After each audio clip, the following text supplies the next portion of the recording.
இப்போ என் கையில் இருக்கிற இந்த ஃப்ரூட் வந்து கிட்டத்தட்ட 200 ரூபீஸ்க்கு வாங்கியிருக்கேங்க. 1 கிலோ 2 கிலோலாம் இல்லை, ஒரு பழம் வந்து பார்த்திங்கன்னா 200 ரூபீஸ்க்கு வாங்கியிருக்கேன். அட விலையை விடுங்க, இந்த பழத்தை நான் சாப்பிட்டு கிட்டத்தட்ட 1.5 வருஷம் ஆக போகுது. அப்போ இது ஏதோ இம்போர்ட்டட் பழம் தான் அப்படின்னு நினைக்காதீங்க.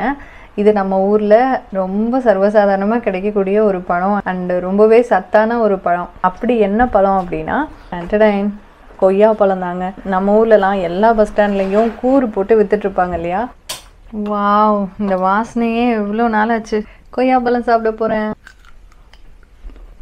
சூப்பராக இருக்குது. ஸோ இந்த வீடியோ பார்க்குற நிறைய பேர் வந்து நினைக்கலாம், என்னடா இது கொய்யாப்பழம் சாப்பிட்றதுலாம் ஒரு பெரிய விஷயமா சொல்லிட்டு இருக்கேனே அப்படின்ட்டு. ஒரு வருஷத்துக்கு 2 வருஷத்துக்கு இந்த மாதிரி வருஷக்கணக்காக இந்த பழத்தை சாப்பிடாம இருந்தால் தான் உங்களுக்கு வந்துட்டு இந்த ஃபீலிங் வந்து தெரியும். எல்லா நாட்டிலையும் எல்லா பழமும் விளையணும்னு அவசியம் இல்லை. ஆனால் இப்போ வந்து நிறைய விஷயங்கள் இம்போர்ட் பண்ணுற மாதிரி பழங்களும் வந்து நிறைய நாடுகளுக்கு இம்போர்ட் பண்ணுறாங்க. ஆனால் ஜப்பானில் கொய்யாப்பழம், மாதுளம்பழம், சீத்தாப்பழம், அப்புறமா சப்போட்டா பழம், பலாப்பழம், இந்த மாதிரி நிறைய பழங்களை இங்கே வந்து இம்போர்ட்டே பண்ணுறதில்ல. ஸோ அதனாலே வந்துட்டு இந்த பழங்களெல்லாம் நாங்கள் வந்து ரொம்பவே மிஸ் பண்ணுறோம். கிருஷி, இங்கே வரியாப்பா, கொய்யாப்பழம் சாப்பிட்லாம்.